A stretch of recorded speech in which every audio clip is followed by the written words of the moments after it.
ایک دن میں اور میرے دوست آفس کے کینٹین پر بیٹھے چائے پی رہے تھے۔ میں نے جب ان کی جانب غور سے دیکھا تو وہ بجھے بجھے سے تھے۔ وجہ پوچھی تو کہنے لگے، مجھے آج مرے ہوئے 3 سال ہو گئے۔ میں نے نظریں اٹھا کر ان کی آنکھوں میں دیکھا، جہاں اس جملے کے ساتھ ہی دنیا بھر کی نقاہت اتر آئی تھی۔ پھر کہنے لگے، میں ہمیشہ سے بدتمیز رہا۔ بچپن میں اسکول جاتے ہوئے ضد کرتا، کھانا کھاتے ہوئے ضد کرتا، نخرے کرتا، یہ نہیں کھانا، وہ نہیں کھانا۔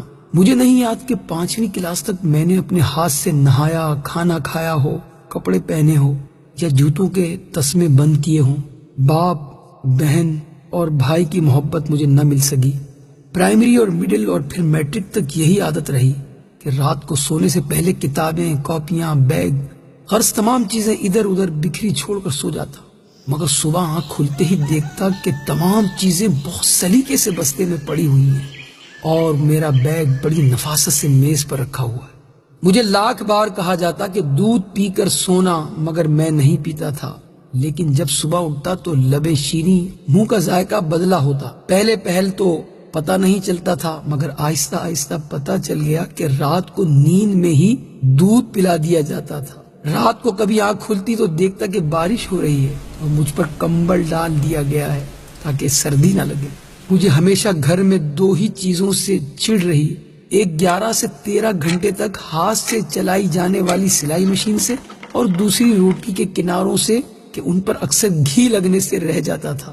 مگر روٹی کے وہ سوکھے ٹکڑے جو میں اتار دیتا تھا، نہ تو کبھی گھر سے باہر فروخت ہوتے ہوئے دیکھے اور نہ ہی کوڑا دان میں کبھی نظر آئے۔ اور جب بھی مجھے پیسے چاہیے ہوتے تو میں اسی سلائی مشین کا رخ کرتا جس سے مجھے چڑ تھی۔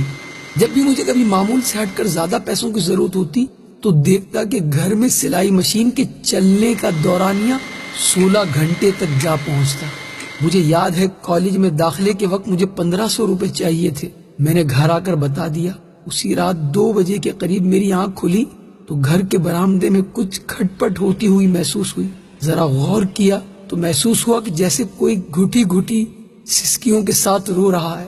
چپکے سے برآمدے میں جا کر دیکھا تو موٹے شیشے کے چشمہ لگائے میری ماں جانے کب سے مشین میں دھاگا ڈالنے کی مسلسل کوشش کر رہی ہے اور ساتھ ساتھ آنسو بھی گر رہے ہیں۔ میں نے پوچھا، کیا کر رہی ہو ماں؟ ماں نے چونک کر میری طرف دیکھا اور جلدی سے آنسو صاف کرتے ہوئے چہرے پر مسکراہٹ سجاتے ہوئے بالکل صاف آواز میں کہنے لگی، وہ سامنے والی سریا کی بھائی کی شادی ہے تو اس نے کہا کہ صبح تک 2 سوٹ سلائی کر دو، اس لیے بیٹھی ہوں، لیکن دھاگا سوئی میں نہیں ڈل رہا۔ اس دن مجھے ماں کی حالت اور آنسو دیکھ کر احساس ہوا کہ مجھے کوئی چھوٹا موٹا کام کرنا چاہیے۔ میں مناسب کام بھی ڈھونڈتا رہا اور پڑھتا بھی رہا۔ ادھر FA مکمل ہوا، ادھر آفس میں کام مل گیا۔ میں نے گھر جا کر ماں کو بتایا تو وہ خوشی سے نہال ہو گئی۔ فوری شکر پارے لا کر محلے میں بانٹ دیے۔ ایک دن میں کام سے گھر آ کر لیٹ گیا، تھوڑی تھکاوٹ ہو رہی تھی، پاؤں چارپائی سے لٹکائے ہی سو گیا۔ جب اٹھا تو دیکھا کہ خلاف معمول آج نہ جوتے میرے پاؤں سے اترے تھے اور نہ ہی کھانا بنا تھا۔ ماں کو آواز دی، ماں ماں اے ماں اے ماں، ماں اٹھیے، بھوک لگی ہے۔ چیخ چیخ کر رویا، 1000 منتیں کی، مگر شاید ماں اب کے بار اٹھنے کے لیے نہیں سوئی تھی۔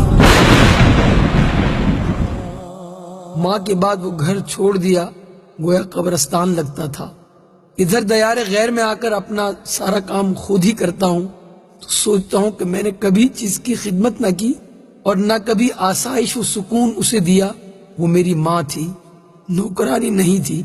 یہ کہتے ہوئے میرے اس دوست کے 2 موٹے موٹے آنسو اس کے رخساروں پر بہنے لگے۔